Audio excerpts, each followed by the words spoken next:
So I went to the Northern Rivers area on the weekend to lend a hand with, the interminable clean-up required. And I did. I helped one lovely bloke clean out his place of residence. Here's my influencer photo. Yes, they're kind of sealed Ugg boots. Don't give me fashion critiques. You need something to protect you from the fucking open sewage, Go to hell. So this guy had to break a sunroof in order to get out. And we're talking in the darkness here. So the waters are welling up around him, and that's, in fact, how he was woken up. So he broke out of his own sunroof, and then he stood up in the darkness with the waters welling up above the roof of his residence, and threatening to sweep him away. And he'd hauled his dog out of the sunroof with him. But indeed, his dog did get swept away. And it was threatening to do the same to him, but it didn't, because a dinghy came by with some people in the area who rescued him. Because that's what they were out doing, looking for people to rescue. And if they hadn't done that, he'd be dead. And a day later, he found that a neighbour of his had rescued his dog, who'd managed to get up the hill to residences that weren't affected by the flooding. Now, that story is common as mud, and there's a lot of mud right now in that area. So, what I noticed in northern New South Wales, in the Northern Rivers, is that most locals have a story to tell right now involving the saving of lives. Either they saved their own life, or they saved the life of their neighbours, or someone else saved their life. You hear this everywhere you go. They all saved each other. I've been speaking to Clare. Clare is a Lismore resident, and she's been helping out since the flood. At first, she was out of town when it happened, and eventually she got back home. And now she's helping out with, fucking everything, to be honest. I was actually in Melbourne when the flood happened. I felt really, really incredibly helpless at home. I was just sort of sitting around watching the news and, feeling pretty distressed. I work in the pet industry. So I have a lot of contacts in that industry. And I think it was on the Monday night, I was like, I wonder if some of these guys will donate some stuff and I can try and organise to have it shipped up there. And initially it was all very much animal focused, but then I got added into all these loops that were more related to rescue operations than they were to animals. They just happened to have animals involved. But as hard as it is, that must be okay, because of course Claire's a trained professional, right? Obviously she can handle it all. This is her vocation. Right, Clare? I mean, you're a pro, right? I don't actually do anything that even resembles that in my job. I'm a writer. I have my own business. I do nutrition. I mostly create content.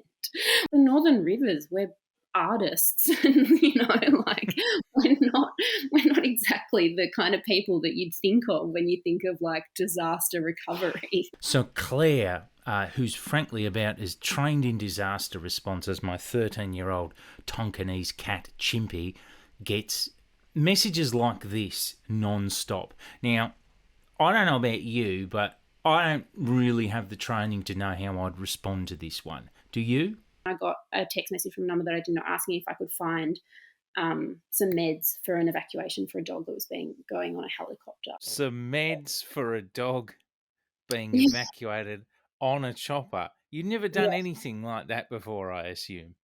Oh, no, absolutely not. It's not until you say that I really even kind of appreciate the gravity of that. Claire didn't just do this for a little bit. She's still doing it. Claire's doing this constantly. My screen time last Tuesday was 16 hours and 54 minutes. We just have not stopped. Okay, so the bulk of all rescues and disaster response in Lismore and surrounds has happened, undoubtedly, because of locals. That's been the case for days upon days, and in many areas it continues to be true. For example, a team of legends in the community, they had to build a platform to centralise community organisation. Someone set up a website where you can log a volunteer offer, you can log a house that you have that can accommodate people, you can log that you can foster for people, you can log that you've got a professional service like you're a tradie or a counsellor or whatever, vet, anything, and then you can log requests for those services. I need accommodation, I need a foster carer for my pet, I need help cleaning out my house. I need, transport. It's incredible what the community has done, but if we can do this in a week and a half, imagine what the government could have done with all of their resources. After nearly drowning, the least that locals could do is also set up a platform and website to manage their own rescue, right? Not really. But they had no centralised organisation, and it was hindering their disaster recovery. So, but why just stop at websites? Hey, a team of locals has been out there. These people are legends, performing extremely dangerous rescues in extremely dangerous and unstable environments, including, installing measures like pulleys and flying foxes to get supplies over to people who need them in areas where, landslides have occurred and roads have been permanently destroyed.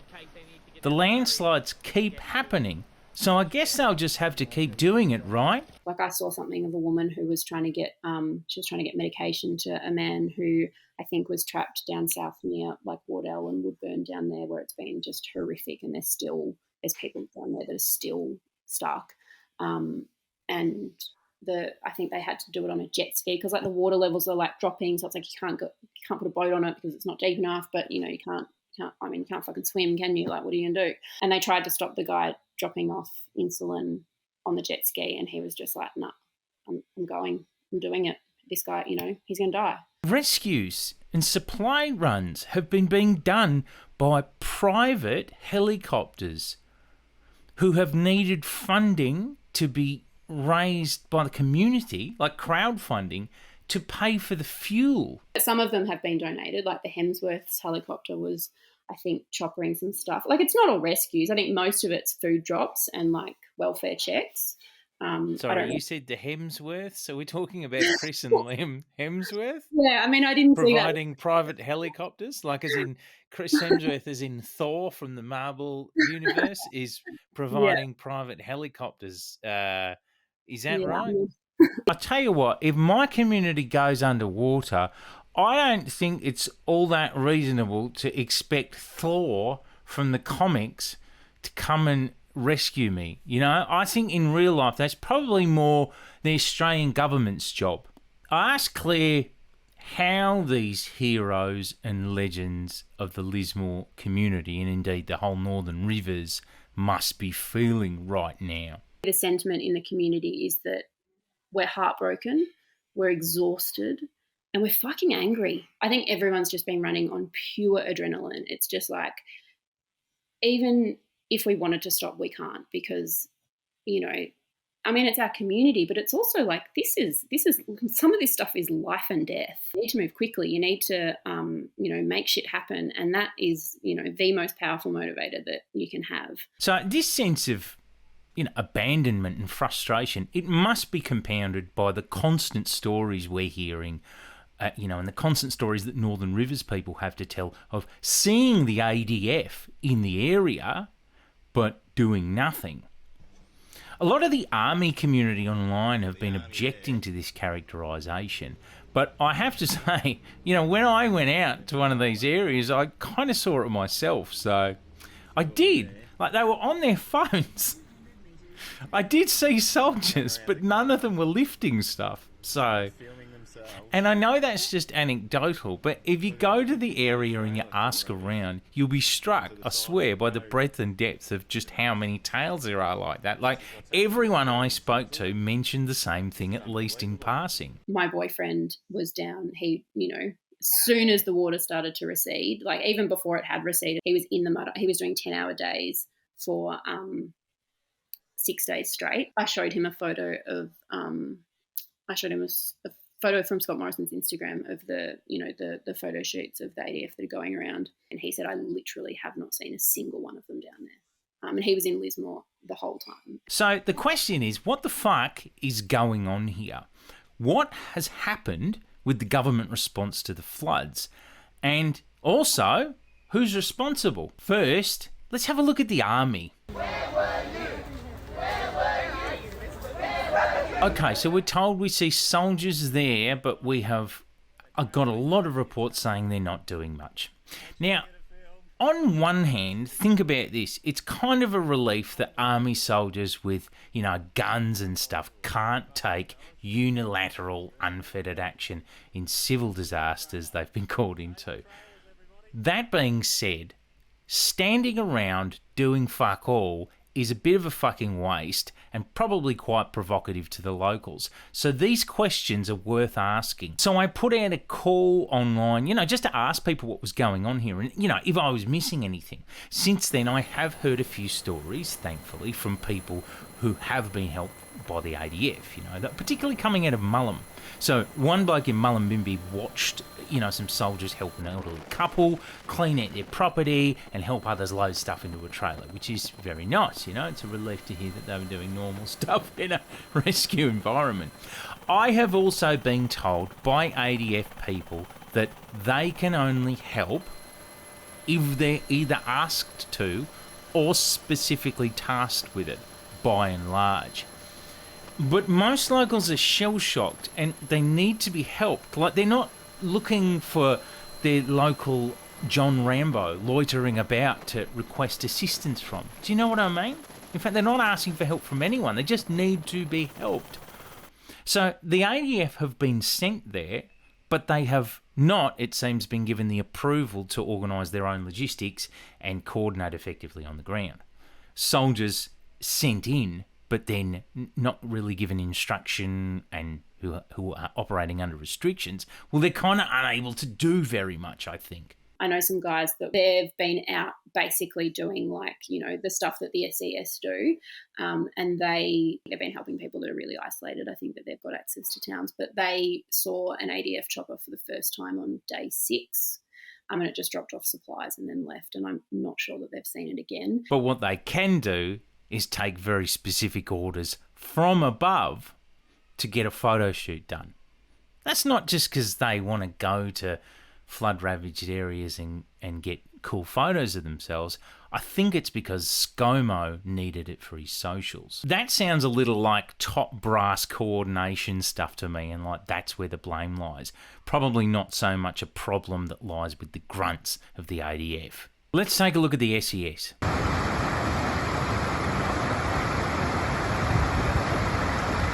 The SES have been out and about in the northern rivers, but they have very limited numbers. The SES put out a nationwide call out on the 3rd of March asking for SES volunteers to, put their hand up to come to the region and help out. I know this because one SES member, a volunteer under condition of anonymity, spoke to me. So they registered immediately, on the 3rd of March because, of course, they wanted to come along and help. Now it's about a week later and that SES member still hasn't been called in.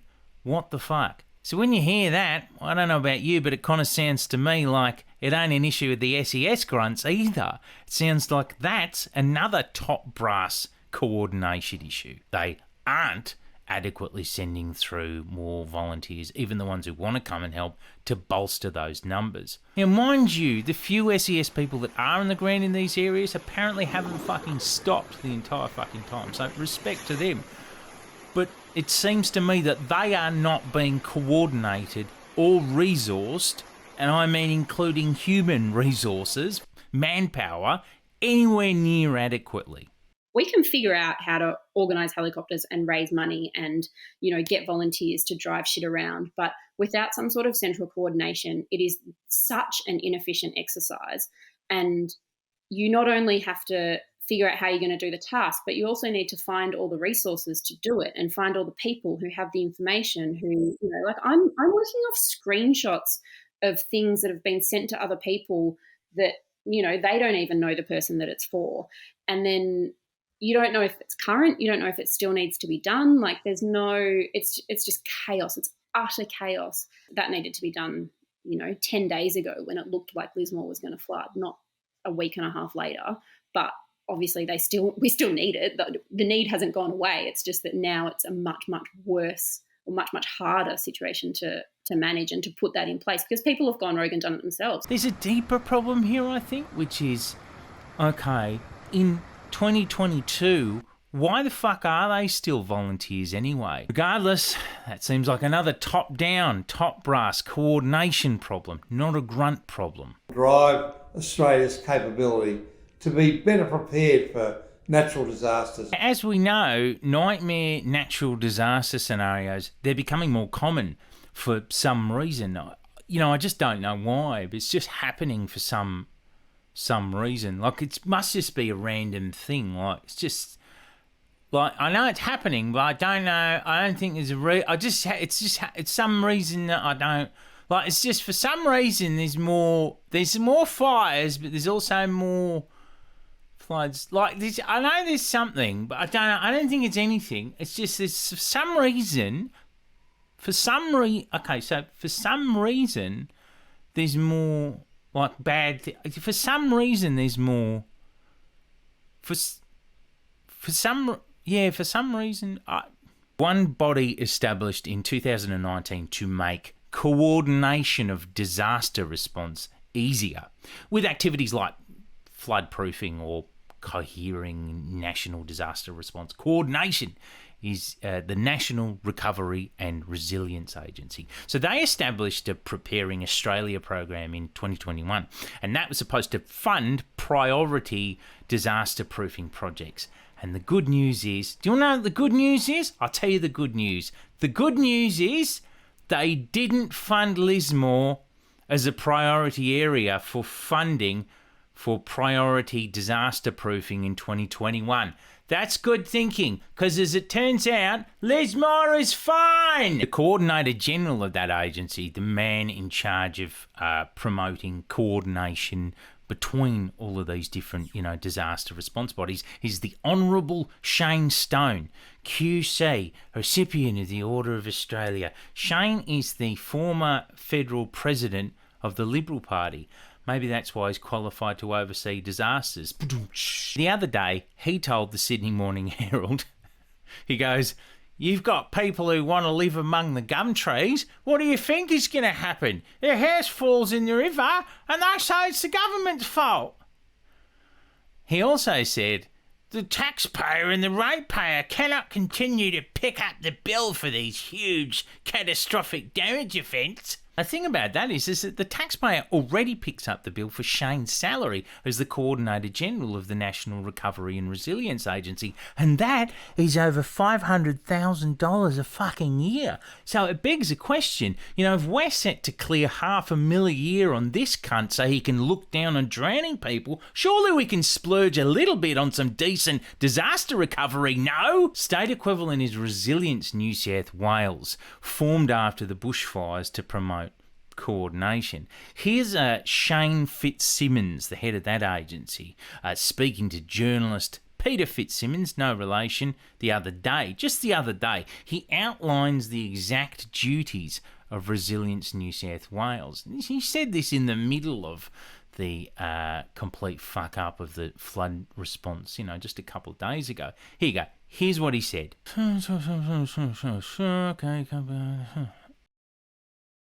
It's funny because that's exactly what did not happen. But then again, that's precisely what did not happen with the bushfires too. Like, that's why these agencies get formed and funded. Where were you? Where were you? Where were you? So there's been petitions and popular calls for Dom Perrottet to declare a state of emergency. That petition has over 20,000 signatures last I checked. Now, I get these calls. They're very understandable. The idea behind the petition is that people reckon this would finally free up Perrottet or the SES, really, to ask for money, to take over, to begin to really coordinate, direct resources, evacuate, do all the stuff that wasn't systematically happening for far too long. But the thing is, okay, I had a look at the New South Wales flood plan and at what the SES can do in an emergency or a disaster like a flood. Here, have a look yourself. You'll see that they can already do it all. This is all within their power to do already. They don't need to declare a state of emergency. They can already do it if there's a flood, as long as they have the right approvals. You know what? They can even request and coordinate the defence assistance as set out in the emergency plan with the right approvals. So I feel like all those soldiers standing around would then be able to coordinate, presumably, with the right approvals. Who are the approvals then? Maybe we should look at that. Delegate approval for defence assistance for the SES in disasters like floods lies with what's called the SEACON, the State Emergency Operation Controller. Now that is this guy, Mal Lanyon, the Deputy Commissioner of the New South Wales Police. Now, I don't know, maybe this is a bit personal and a bit off topic, but I feel it's important in making a character assessment. Certainly it was important for me personally in assessing Mal's character. So in February 2021, Mal was out in Goulburn drinking at a police function. What else is there to do in Goulburn? And allegedly he got maggot and he half passed out. And then someone called a paramedic, you know, an Aussie hero, to rock up to help him. And Mal threatened to bash the ambo, shaped up to them like he was about to have a blue with them, and he said shit to them like, do you know who I am?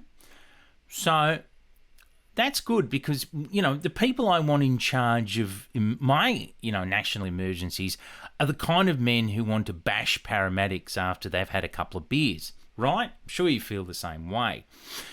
So that's one of the top dogs chiefly responsible for this shit show, the enemy of paramedics everywhere. Who else? So the SES can request state and federal funding and backing. We learnt that earlier when we looked at the New South Wales flood plan. So obviously, chiefly responsible for turning on those taps at those levels respectively are Dom Perrottet and Scott Morrison. Also, we have the head of the SES in New South Wales, Commissioner Carleen York. She's another top cop. She was the head of HR for the cops. That's what she did before she did this. So we got Dom, Scotty, Carleen, Mal and Shane. And while we're talking chief responsibility, chuck in the Minister for Defence, Peter Dutton. So what's that? Libs, top cops, overpaid public servant heads, and a cartoon villain. That's it. Libs and cops in charge.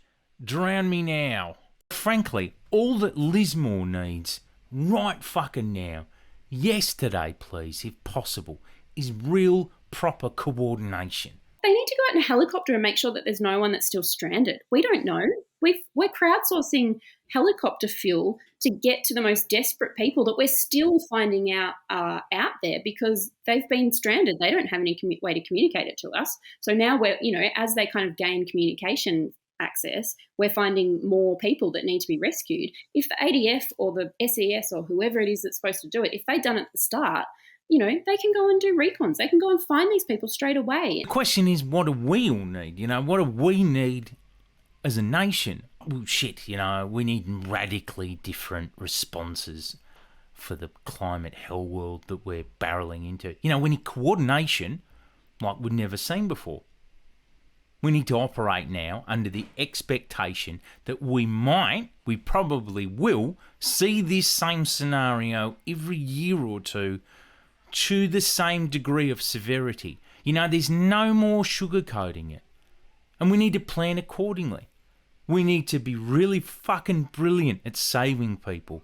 And I don't mean Clare and the other residents of Lismore. They've done enough. I'm talking about the government, top down. We need to be brilliant at saving each other from the top down rather than relying on exhausted fucking locals breaking their backs and risking their lives time and again after they've lost everything. We need to, oh boy, I'm about to go really wild and radical here on you. We need to fund a substantial and fully paid state by state or national SES type, I don't know, reserve force, for want of a better word. Now, no more of this ridiculous volunteer shit.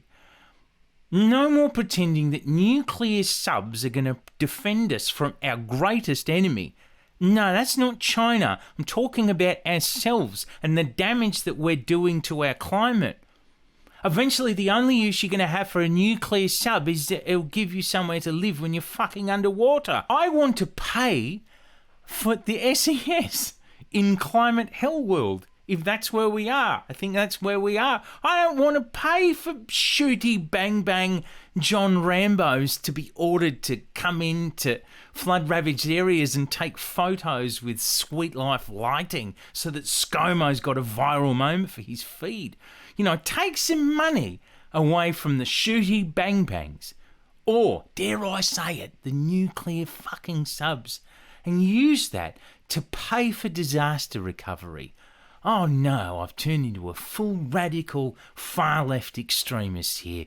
What a radical. I've gone all Ted Kaczynski eco-terrorist on you. If you want the same things as me broadly, what are your options? Well, you can't make these ones do shit, okay? These ones here. You can't make them do their jobs better. They're cops. They're just there. Like, someone appoints them for some fucking reason. They're given guns, would you believe? Like, it's bizarre, I know. I wouldn't do it if I was in charge. Anyway, you have to forget about them for a moment because you've got no leverage there. You can't vote them out. This one is actually also appointed to by this one, so you can't do anything about him either. So that leaves us with the only ones that you can do anything about if you want to avoid further repeats of the fucking atrocious government response to the 2022 flood disaster or even the 2020 bushfire disaster. You know, if you want better coordination and real action now that we're in climate hell world right now, you're left with these guys. They're the libs, okay? Not the cops, the libs. They're the ones that you get to, apparently, I'm told, vote out. I'll actually hear you get to do that to these ones quite soon, in fact. Honestly, I don't trust any of these cunts to make these hard decisions. I really don't. I don't think they're up to the task. You know, if the task was like infecting everyone with the novel coronavirus or, you know, killing someone in custody or threatening to bash an ambo or going to Hawaii, fine, here's your A-team, mate. But it's not. That's not the task. We need radical new solutions and people for a world that's simultaneously on fire and drowning somehow. Salute to everyone who's continuing to save lives out there. They're not professionals. They're fucking doing it anyway. They're heroes. Massive respect to Clare and to everyone else coordinating with her and working with her who took up the slack and worked together without the government. You're all kings, you're legends. I'm so sorry the nation abandoned you. There are incredible community-run flood relief fundraisers that you can contribute to. Look in my bio. I'll attach a list of ones that I think are respectable. There are also volunteer hubs all around the Northern Rivers if you want to go and assist. Go and lend a hand if you can. We need to support each other. The government ain't fucking doing it.